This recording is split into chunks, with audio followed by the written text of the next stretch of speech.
.gov. With that, I'll go into my opening statement. Good morning and welcome to today's hearing titled Cargo Preference Compliance with and Enforcement of Maritime by American Laws. Today, we will hear testimony from 5 witnesses. The first testimony will be from Rear Admiral Ann Phillips, who is appearing before Congress for the first time in her role as the new administrator of the Maritime Administration. Welcome and congratulations on your confirmation, Admiral.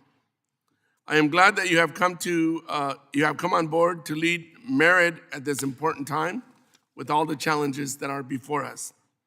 Admiral Phillips will be joined on today's first panel by Mr. Andrew Von Awe, Director of the Physical Infrastructure Team at the Government Accountability Office. 2 days ago, the GAO publicly released his team's report on actions needed to enhance cargo preference oversight. After months of interviews, research, and discussion with federal agencies, maritime labor, and cargo carriers, amongst others, the GAO has found evidence of lack of oversight. Let me repeat that, lack of oversight, inconsistent application, and non-compliance among government agencies and contractors. As a result, GAO has recommended that cargo preference be reported to the public on an annual basis, and that the Department of Transportation take steps to fully enforce cargo preference requirements. I'd also like to emphasize the fact that we will be discussing a long-standing public law that has never been adequately enforced, not a new proposal. Today's second panel will feature a military sea lift expert, Mr. Byron Clark, Director of the Center for Defense Concepts and Technology at the Hudson Institute, and 2 representatives from the commercial maritime industry, Mr. Eric Ebling, speaking on behalf of USA Maritime, and Captain Don Marcus, President of the International Organization of Masters, Mates, and Pilots, representing maritime labor. As I expect, our witnesses will make clear compliance with cargo preference law is closely tied to the sustainment of American jobs and national security. It requires that government-impelled cargo be shipped overseas using U.S.-flagged vessels.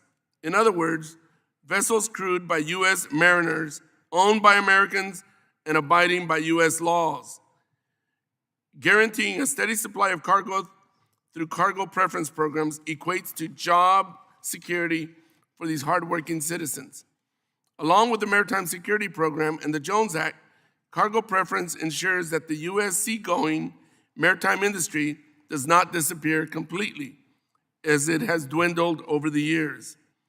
With cargo backlogs and rising inflation as pressing concerns, we know better than ever that maintaining a vibrant U.S. flagged fleet is the foundation of a healthy economy. We cannot rely on foreign ships and foreign mariners to carry out our commerce any longer.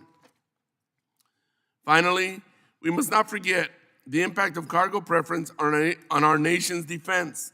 The law mandates that 100% of the Department of Defense cargo and 50% of non-military government-impelled cargo be shipped on U.S.-flagged vessels when those vessels are available at a fair and reasonable rate. Cleaning up the way, quote, availability, end quote, is decided and communicated will increase the amount of cargo available to U.S. carriers, bolstering the maritime industry while accomplishing DoD's sea lift capacity needs. Today, I expect to hear actionable next steps out of MARID, entrusting ill-suited agencies to make determinations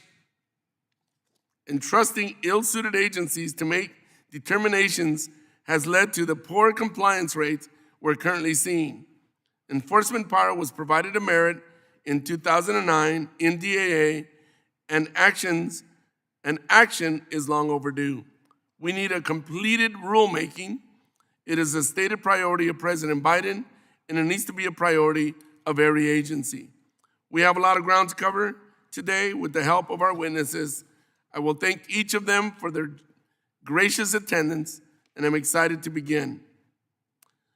With that, I will now call on Ranking Member of the Subcommittee, Mr. Gibbs, for an opening statement. Thank you, Mr. Chairman. and also congratulations to Admiral Phillips on your confirmation.